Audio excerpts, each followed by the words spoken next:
Olá a todos, sejam bem-vindos novamente a mais uma palestra da Seara de Jesus. Este momento nas segundas-feiras que nós podemos parar por alguns minutos, refletir sobre um tema e iniciar aí a nossa semana com o pé direito. Então, antes de mais nada, vamos serenar, vamos silenciar por um instante os nossos pensamentos.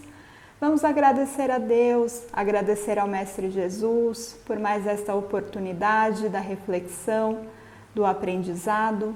Vamos pedir licença para iniciar sua palestra e torcer para que seja proveitosa para todos nós. Que assim seja, graças a Deus. Bom, queridos irmãos, nesses encontros então nós estamos estudando o livro Caminho Espírita. E para hoje nós temos o seguinte tema, que é o exercício da compaixão.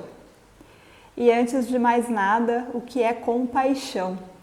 Compaixão é aquele sentimento completamente sincero, completamente profundo, é a compreensão que nós temos da dor alheia, do sofrimento alheio. Quando nós temos compaixão por alguém, nós de alguma forma tentamos entender, entrar na sua realidade, ver a determinada situação que o nosso irmão está passando, mas não pelo nosso ponto de vista, mas pelo ponto de vista dele ou dela. E nós sentimos a fraternidade, a solidariedade e dentro do possível nós tentamos ali estender a mão para essa pessoa. Então isso é compaixão, quando de alguma forma nós conseguimos transpor os nossos sentimentos e sentir aquilo que o outro sente, né? Principalmente o sofrimento. E está muito ligado então à caridade, muito ligado à empatia, muito ligado à escuta ativa, à observação do nosso próximo. E esse é o exercício que diariamente nós precisamos fazer. Dentre tantas atividades, tantas tribulações, dentre os nossos próprios problemas, as nossas próprias situações, nós temos que ali estar dispostos, de mente aberta, de coração aberto, a receber o nosso irmão, né? E aí o exercício de compaixão, a mensagem que traz aqui é justamente alguns exemplos de situações diárias, corriqueiras que acontecem com todos nós. Então vamos ler juntos. Se nós fôssemos o pedinte agoniado que estende a mão à bondade pública.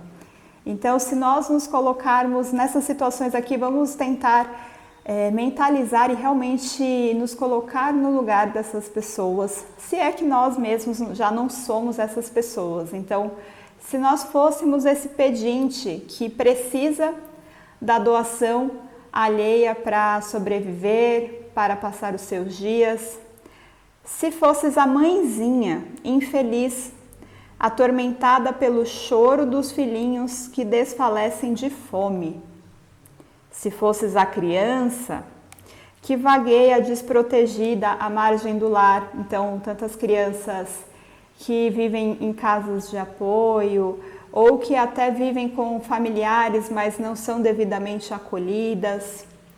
Se fosseis o pai de família atribulado ante a doença e penúria que lhe devastam a casa. Então pensemos em pessoas que talvez estejam doentes no nosso lar, doentes em famílias que conhecemos. Se fosses o enfermo, ou seja, o doente, desamparado, suplicando por remédio, suplicando por um remédio que talvez não possa comprar, suplicando por um médico que talvez não consiga ir, um acompanhante, ou até mesmo suplicando por um diagnóstico correto, aquele que sofre, que sente uma dor, mas que ainda não entendeu o porquê, ainda não entendeu o que pode ser feito para amenizar essa situação. Se fosses a criatura caída em desvalimento, implorando compreensão. Se fosses o obsidiado, então aquele que sofre uma obsessão, que sofre uma influência negativa, carregando inomináveis suplícios interiores, para desvencilhar-se das trevas. Se fosses o velhinho atirado às incertezas da rua, então os mais idosos que são mais frágeis, que muitas vezes sofrem de uma depressão ou que já estão ali esquecidos pela própria família. Se fosses o necessitado que te roga socorro, de certo perceberias com mais segurança a função da fraternidade para sustento da vida.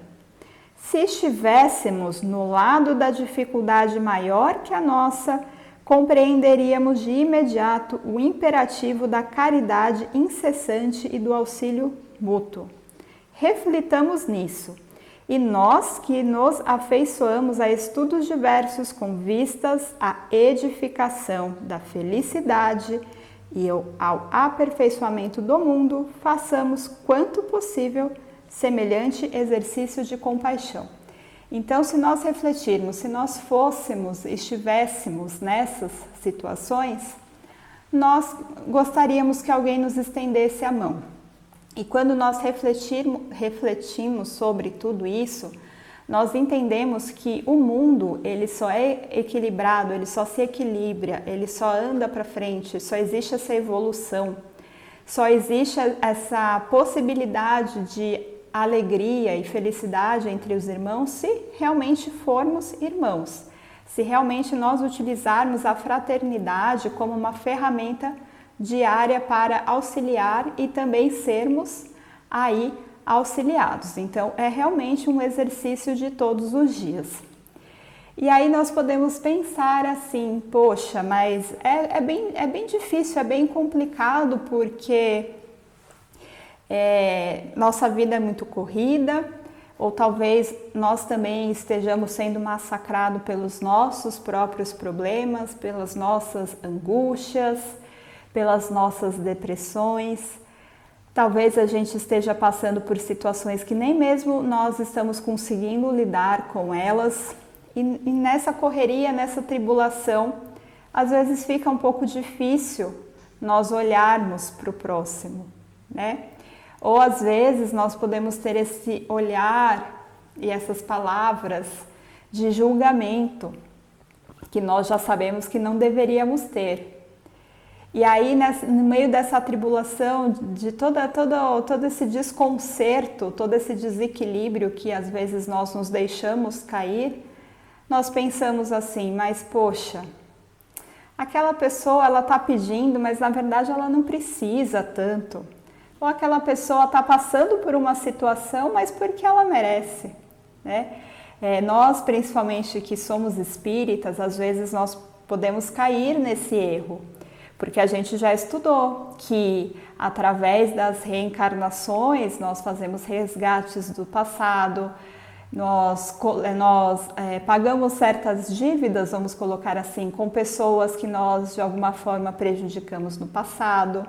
Nós estamos na matéria para aprender a suportar todas essas vicissitudes, ganhar inteligência, ganhar maturidade, né? De certa forma sermos curados dos nossos males através das doenças, das dificuldades. E aí nós podemos até cair nesse erro de, é assim mesmo, as pessoas têm que passar cada um pelo seu problema, cada um pela sua dificuldade. E se está assim é porque merece e pouco eu posso fazer. E na verdade nós não temos essa possibilidade, nós não temos esse direito, colocando assim, de julgar ninguém. Né? Nós não estamos aqui para sermos ferramentas do mal. Né? Nós não estamos aqui para sermos formas de outras pessoas passarem pelas suas provas. Nós estamos aqui para sermos ferramentas de trabalho ativo no bem, do trabalho de Jesus no bem.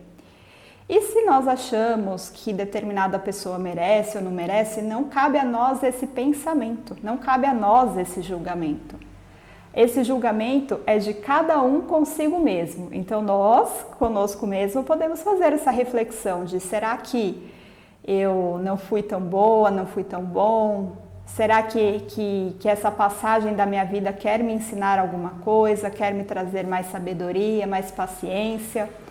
Então nós, com a nossa consciência, nós podemos fazer essas reflexões, talvez fazer esses julgamentos sobre nós mesmos, mas não temos o direito de julgar ou de falar algo do próximo, né?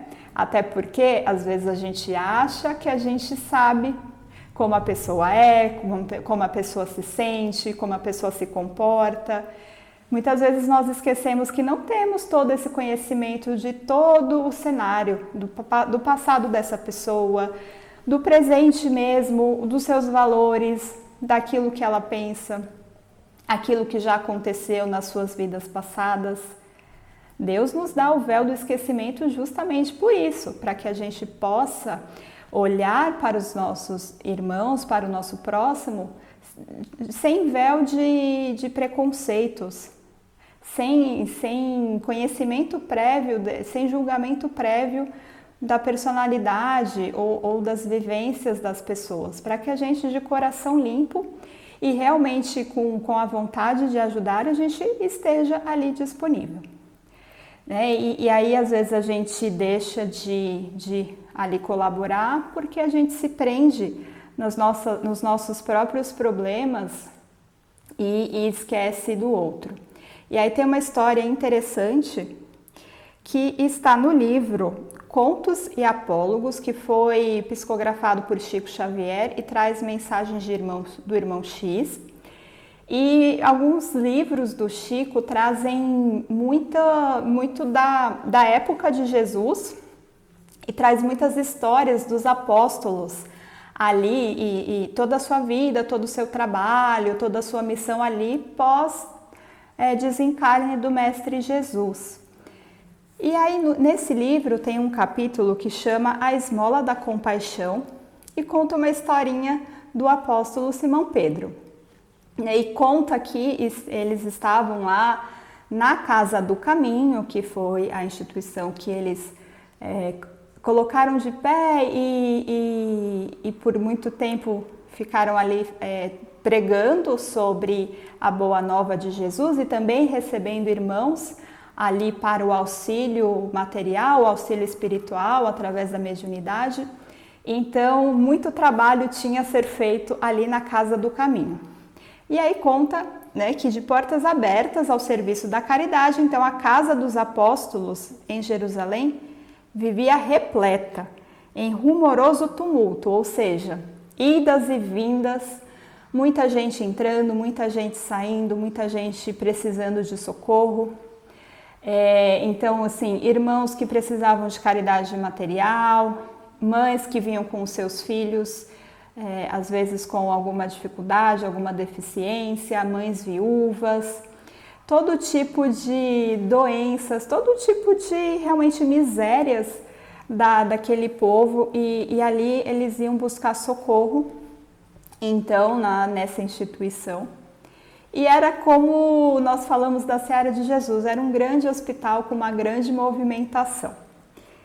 Então, doentes desiludidos, que queriam esperança, velhinhos sem consolo, mulheres e assim por diante. Nada muito diferente do que nós observamos nos dias atuais. E Simão Pedro atendia, tinha ali era bastante atencioso, mas conta a história que por algum motivo, talvez por muito cansaço físico, talvez por desilusão da hipocrisia do mundo, e quem de nós não vive na hipocrisia do mundo e às vezes se desilude e às vezes pensa, não sei se o bem vai vencer. E Simão Pedro tinha então também essas inseguranças. E aí por conta disso, ele começou a ter irritação, fadiga, exclamações de amargura que ele não mais podia conter. E algumas coisas que ele fala. Observa aquele homem que vem lá de braços secos e distendidos, gritava para Zenon, o companheiro humilde que lhe prestava concurso. E aí Pedro continua. Aquele é Roboão, miserável, espancou a própria mãe numa noite que estava embriagado. Não é justo sofra agora as consequências? E pedia para que o enfermo não lhe ocupasse a atenção. E outro caso, indicando ferida mulher que se arrastava, exclamou Pedro, encolerizado: que procuras, infeliz? Gozaste no orgulho, na crueldade, longos anos. Muitas vezes eu ouvi o seu riso imundo à frente dos escravos agonizantes, que espancavas até a morte. Fora daqui.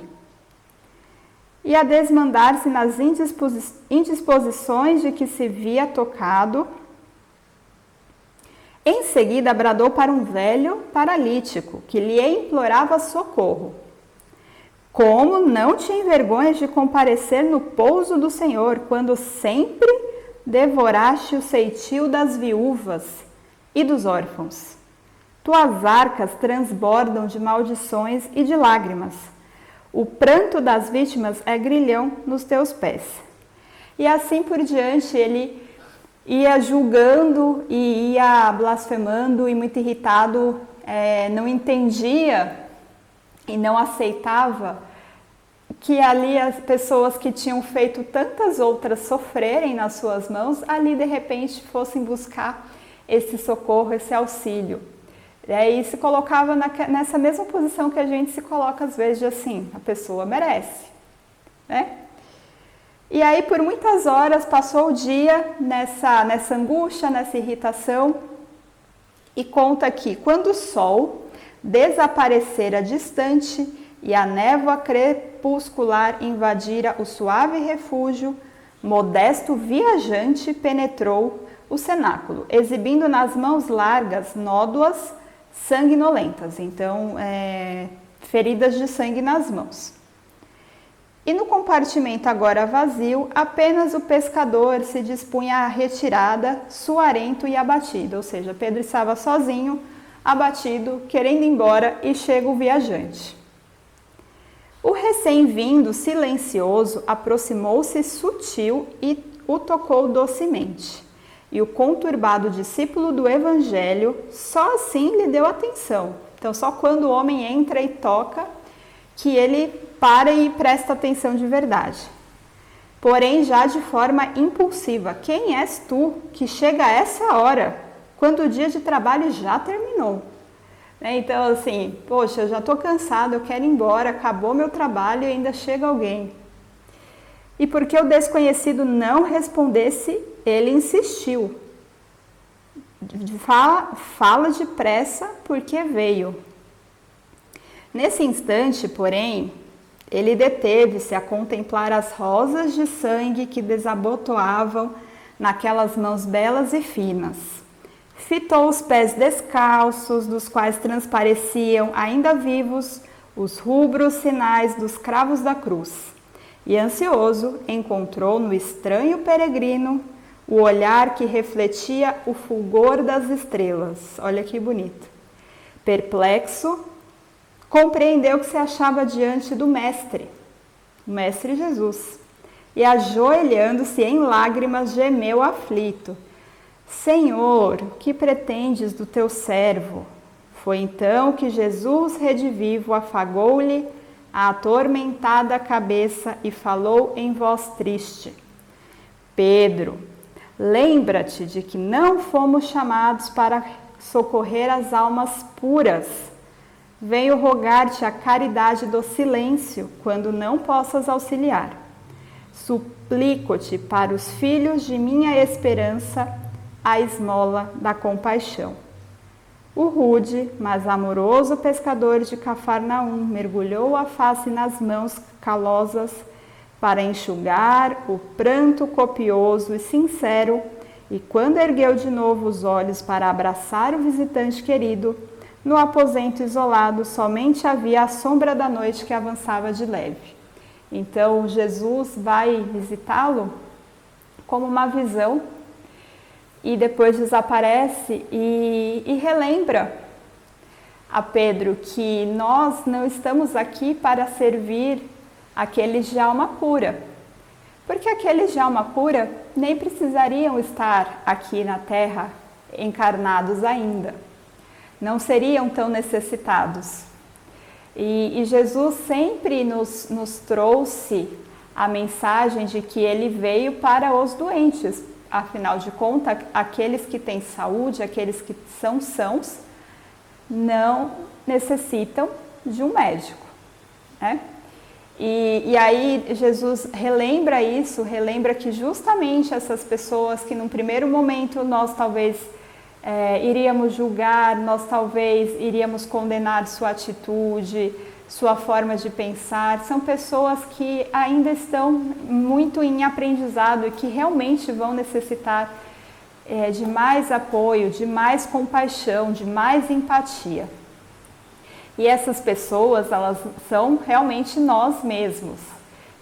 Nós também somos necessitados dessa compaixão, dessa compreensão. Nós também somos os doentes precisando de um médico, né?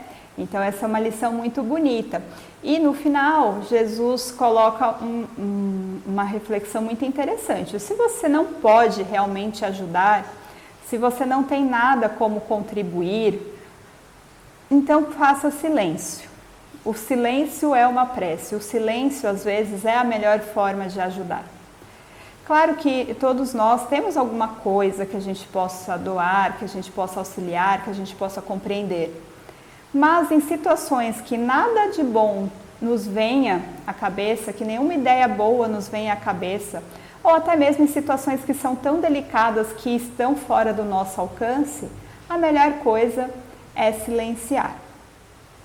E nós não podemos ser também, colocar uma vista grossa, porque nós sabemos que nós temos, como comentado no começo, nós também temos os nossos problemas, nós também temos as nossas dificuldades e dentro desse turbilhão muitas vezes fica difícil também a gente estender a mão para o próximo. E aí fica um convite, fica uma reflexão para que antes de amar o próximo, nós possamos amar primeiro a nós mesmos. E o amar a nós mesmos, nos amar, significa que nós vamos nos cuidar. Que se nós estamos passando por uma situação de doença, de dor, que a gente vá sim procurar um médico. Que a gente sim procure dentro das nossas possibilidades uma terapia, um psicólogo. Que a gente busque atividades que nos deem descanso, que nos deem prazer, atividades que sejam edificantes, leituras edificantes, atividades ao ar livre junto à natureza, que a gente faça exercícios, que a gente cuide da nossa alimentação e, por fim, que a gente procure aí nos reconectar com Deus. Estar numa casa espírita como nós gostamos de estar, como nós acreditamos, é fundamental, é muito importante. Nós vamos aprendendo com os outros, nós temos a possibilidade de interagir com os outros, temos as palestras, temos as aulas que nos trazem tanto aprendizado, temos a área médica que pode ali curar muitas das nossas dores, e também pode nos auxiliar quando estamos conectados às nossas mágoas, aos nossos rancores, às nossas vinganças, e baixamos a nossa energia, baixamos a nossa frequência, muitas vezes nos ligando a irmãos e a situações não muito boas. Então sim, é necessário que a gente se cuide em primeiro lugar, que a gente também busque auxílio para as nossas dificuldades, que a gente reflita sobre tudo o que acontece na nossa vida e que, estando minimamente equilibrados, minimamente dispostos, disponíveis, a gente possa fazer esse exercício da compaixão todos os dias. E quando nós doamos, quando nós temos esse exercício da compaixão e nós conseguimos doar algo de nós, a vida nos devolve em dobro. Então, tudo aquilo que a gente conseguir oferecer para o próximo também nos será oferecido, talvez não por aquele próximo. E aí nós também precisamos trabalhar essa questão de, às vezes, as pessoas serem ingratas e tá tudo bem. A gente faz o bem pelo bem, mas de uma forma ou de outra, Deus opera através dos seus filhos para que nós também tenhamos a ajuda necessária para seguirmos o nosso caminho, e é essa fraternidade então que vai gerar todo esse equilíbrio toda essa harmonia bonita para que a gente tenha aí cada vez um mundo melhor, vidas melhores. Então, queridos irmãos, agradeço a companhia de todos nesse momento, que essas palavras sirvam de reflexão, sirvam aí de ânimo para a nossa semana, que a gente possa aí praticar a caridade, o amor ao próximo. E é assim que encerramos por hoje. Até uma próxima oportunidade, que assim seja, graças a Deus.